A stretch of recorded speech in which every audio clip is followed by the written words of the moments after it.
आज का टॉपिक है हमारा टैली में बिल बाय बिल को मेंटेन करना। हम लोग बिल बाय बिल कैसे मेंटेन करेंगे, ये टैली का काफी इंपॉर्टेंट पार्ट है कि कोई सामान अगर हम किसी को बेचते हैं या किसी से परचेज करते हैं, तो जब भी कोई सामान सेल करते हैं या परचेज करते हैं तो बिल के द्वारा ही हम लोग सेल करते हैं और बिल के द्वारा ही हम लोग परचेज करते हैं। तो बिल बाय बिल को कैसे मेंटेन करेंगे इन टैली? तो यहां पे है टू मेंटेन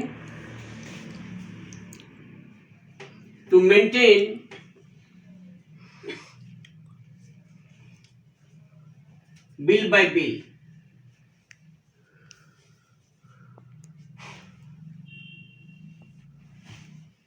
यानी कि इसके अंदर चार ऑप्शंस आता है। फर्स्ट है न्यू रेफरेंस, सेकेंड होता है अगेंस्ट रेफरेंस,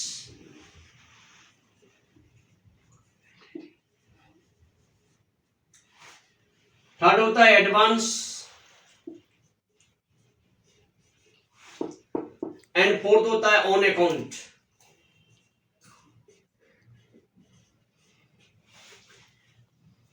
न्यू रेफरेंस में to issue new bill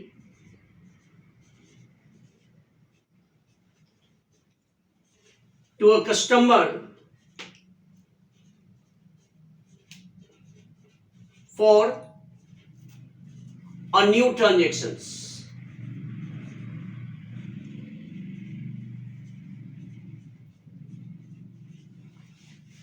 New reference means to issue a new bill to a customer for a new transaction. जब भी कोई सामान हम बेचते हैं या खरीदते हैं तो फर्स्ट टाइम जब भी हम बेचेंगे या खरीदेंगे तो उसके लिए न्यू रेफरेंस का यूज करेंगे। Against to settlement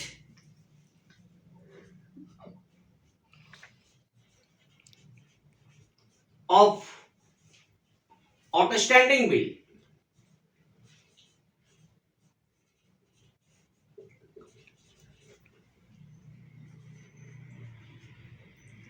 amount to settlement of outstanding bill amount. मान लीजिए आप हम अगर किसी पार्टी को हम उधारी में सामान बेचे हैं, सामान बेचने के बाद जब उस पार्टी से पेमेंट लेंगे तो उसके लिए अगेंस्ट रेफरेंस, यानी कि जो बिल बन चुका है उस बिल का सेटलमेंट। तो to settlement of outstanding bill amount, उसके लिए हम लोग अगेंस्ट रेफरेंस का यूज करेंगे। एडवांस पेमेंट फॉर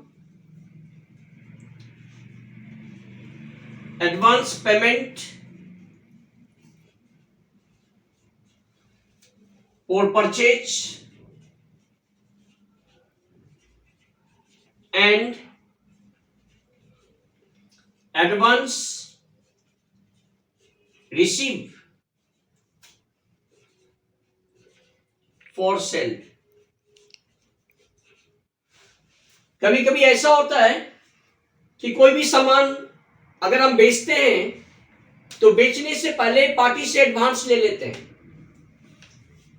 तो एडवांस अगर आप लिए हैं, यानी कि आपको सामान बेचना है, और अगर आप किसी को एडवांस दिए हैं यानी कि सामान आप परचेज करेंगे। एडवांस पेमेंट फॉर परचेज और एडवांस रिसीव फॉर सेल।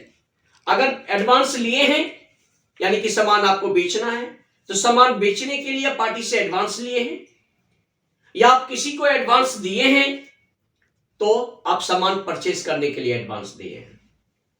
तो एडवांस के अगेंस्ट में अगर आपको सामान खरीदना या बेचना है तो उसके लिए हम लोग एडवांस पेमेंट और एडवांस रिसीव का यूज करते हैं।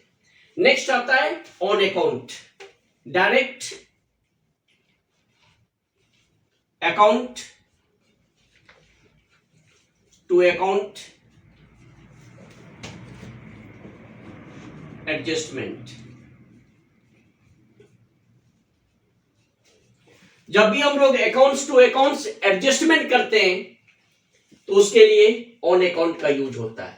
तो जब भी हम लोग to maintain bill by bill maintain करते हैं या बिल मेंटेन करेंगे टैली में, तो ये 4 चीज हमको जानना होगा। न्यू डिफरेंस यानी कि नया बिल बनाना, नया to issue a new bill to a customer for new transaction, यानी कि न्यू ट्रांजेक्शन मतलब अगर आप सेल कर रहे हैं या परचेज कर रहे हैं, क्योंकि हम जानते हैं कि बिल बाय बिल का यूज क्रेडिट सेल और क्रेडिट परचेज के लिए ही होता है। जब किसी पार्टी को सामान हम उधारी में बेचेंगे या किसी पार्टी से सामान हम उधारी में खरीदेंगे, तभी जाके बिल बाय बिल का यूज होता है, यानी कि सन्डी डेटर्स एंड सन्डी क्रेडिटर्स के लिए। तो सन्डी डेटर क्या होता है? जिसको हम सामान उधारी में बेचते हैं। और सन्डी क्रेडिटर्स क्या होता है? जिससे हम सामान उधारी में परचेज करते हैं। तो परचेज करने के लिए अगर हम उधारी में सामान परचेज करते हैं तो सन्डी क्रेडिटर्स होता है, और उधारी में सामान बेचते हैं तो उसको सन्डी डेटर कहते हैं। तो उधारी में सामान परचेज करना और सेल करने के लिए हम लोग बिल बाय बिल का यूज करते हैं, क्योंकि बिल के साथ ही हम लोग सामान खरीदते हैं और सामान बेचते हैं। स्मॉल स्केल में क्या होता है कि कोई बिल का यूज नहीं होता, डायरेक्ट सामान बेच दिया जाता है और डायरेक्ट सामान खरीद लिया जाता है, कोई उसका बिल्स नहीं होता है। लेकिन लार्ज स्केल में क्या होता है? कोई भी सामान कोई भी कंपनी किसी पार्टी को सामान बेचेगा तो बिल के अगेंस्ट में बेचेगा, और खरीदेगा भी तो बिल के अगेंस्ट में बेचेगा। यहाँ पे सारा डिटेल्स मेंशन रहता है कि हम अगर सामान बेचे हैं किसी को, कितना का सामान बेचे हैं, कितना दिन के लिए उधारी दिए हैं, उसमें हमको पेमेंट कैसे मिलेगा, वो सारा डिटेल्स उसमें रहता है। इसीलिए बिल के साथ ही हम सामान खरीदते हैं और सामान बेचते हैं। तो लार्ज स्केल में बिल बाय बिल का यूज एकदम जरूरी है, और ये समझना है हमको कि हम जब भी कोई सामान खरीदेंगे, चाहे वो बेचेंगे, चाहे वो अकाउंटिंग बेस्ड हो, चाहे वो इन्वेंटरी बेस्ड हो, आप गुड्स खरीदें या बेचें या कोई आइटम खरीदेंगे या बेचेंगे, तो बिल बाय बिल का आपको यूज करना जरूरी होगा और इसका प्रॉपर नॉलेज होना चाहिए। तो बिल बाय बिल मेंटेन करने के लिए ये 4 ऑप्शन हमको समझना होगा। न्यू रेफरेंस मतलब नया बिल बनाना, चाहे वो परचेज हो चाहे वो सेल हो। अगेंस्ट रेफरेंस जो बिल बन चुका है, हम जो सामान बेच चुके हैं, वह उसका जो आउटस्टैंडिंग है, उस आउटस्टैंडिंग का सेटलमेंट के लिए हम लोग अगेंस्ट रेफरेंस का यूज करते हैं। एडवांस मींस एडवांस, अगर आप किसी से एडवांस लिए हैं तो उस एडवांस के अगेंस्ट में आप क्या करेंगे? सामान बेचेंगे। और अगर किसी को एडवांस दिए हैं तो उस एडवांस के अगेंस्ट में आप क्या करते हैं? सामान खरीदते हैं। तो एडवांस जहां पे यूज होता है उसके लिए भी आप एडवांस का यूज कर सकते हैं। ऑन अकाउंट आज के डेट में डायरेक्ट जो भी ट्रांजेक्शन हम लोग यूज करते हैं, बहुत सारे ट्रांजेक्शन ऐसा होता है जो ऑन अकाउंट होता है। जिसे मान के चलिए आप बैंक में एफडी किए हैं और एफडी के अगेंस्ट में जो आपको इंटरेस्ट मिलता है वो क्या होता है? डायरेक्ट ऑन अकाउंट होता है। तो आज के टाइम में मैक्सिमम बहुत सारे ऐसे ट्रांजेक्शंस हैं जो ट्रांजेक्शन डायरेक्ट ऑन अकाउंट होता है। तो ऑन अकाउंट के लिए आप यहाँ पे ऑन अकाउंट का यूज कर सकते हैं। तो बेसिकली ये 4 ऑप्शन हमको समझना है, how to maintain bill by bill. One is the new reference, against reference, advance and on account. अब टैली में इसको कैसे मेंटेन करेंगे उसका एक क्वेश्चन हम लोग सॉल्व करेंगे। अब एक क्वेश्चन है, good sold to Rohan debtors of ₹10,000, bill number ROS 01 and credit days 1। यानी कि ये बताया जा रहा है कि एक कंपनी है, जो कंपनी रोहन डेटर्स को 10,000 का सामान बेच रहा है, जिसका बिल नंबर है या रेफरेंस नेम है ROS 01, और एक दिन के लिए कंपनी उधारी मेंटेन कर रहा है कि एक दिन के लिए क्रेडिट दे रहा है। तो हम लोग जानते हैं कि टैली में कोई भी एंट्री करने के लिए सबसे पहले क्या करना पड़ता है? हमको लेजर बनाना पड़ेगा। इन टैली सबसे फर्स्ट हम लेजर बनाएंगे। तो लेजर नेम, लेजर जब भी बनाते हैं तो first is the ledger name and second is the group या अंडर। तो यहाँ पे जो लेजर बनेगा, एक बनेगा रोहन डेटर्स अकाउंट, इसका ग्रुप होगा सन्डी डेटर, और दूसरा अकाउंट बनेगा सेल अकाउंट, क्योंकि सामान बेच रहे हैं तो बेचने के लिए एक लेजर होगा सेल अकाउंट, सेल, और उसका ग्रुप होगा सेल्स अकाउंट। और किसको उधारी में बेच रहे हैं आप सामान? तो रोहन डेटर्स को बेच रहे हैं। तो यहाँ पे हो जाएगा रोहन डेटर्स, जिसका ग्रुप होगा सन्डी डेटर। और बिल बाय बिल को यस करेंगे, क्योंकि बिल बाय बिल अगर यस नहीं करेंगे तो मेंटेन बिल बाय बिल का यूज होगा ही नहीं। तो बिल बाय बिल को यस करेंगे। अब ये 2 लेजर हमको बनाना है, 2 लेजर के बाद इसका एंट्री करना है। तो ये क्या चीज का एंट्री है भाई? सामान कंपनी बेच रहा है, यानी कि सेल कर रहा है। तो सेल के लिए यहाँ पे कौन सा वोचर यूज करेंगे? According voucher एपेट।